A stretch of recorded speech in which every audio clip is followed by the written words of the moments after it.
পার্কে স্লাইড করতে গিয়ে পিয়ার হাতে লেগে গেল। হ্যালো এভরিওয়ান, মিলন প্রিয়া লাইফস্টাইল ব্লগে তোমাদের জানাই স্বাগত।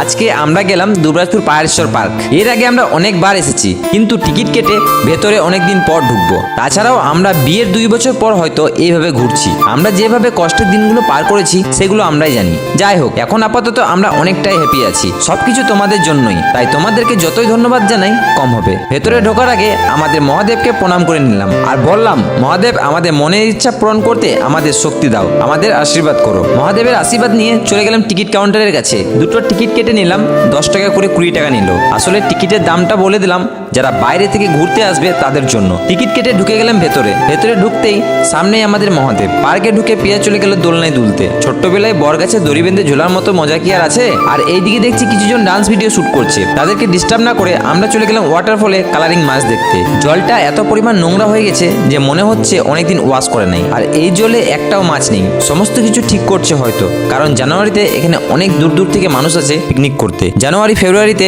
প্রচুর পরিমাণে ভিড় হয় আমাদের মামা ভাগ্নে পাহাড়ে। পিকনিক করার জন্য খুব ভালো একটা স্পট। আর তোমরা জানুয়ারিতে কে কোথায় পিকনিক করতে যাচ্ছ কমেন্ট করে জানিও, হয়তো সেই জায়গায় আমরাও গেলাম, তোমাদের সাথে দেখা হয়ে যাবে। একটু ঘোরাঘুরি করে বেরিয়ে গেলাম। বাইরে গিয়ে দেখছি সুন্দর সুন্দর কিছু জিনিস বিক্রি করছে। প্রিয়া পুজো করার জন্য ছোট্ট একটা থালা কিনে নিল। তারপর আমরা আমাদের মহাদেবকে প্রণাম করে বেরিয়ে গেলাম। আজকের ব্লগটা এতটাই।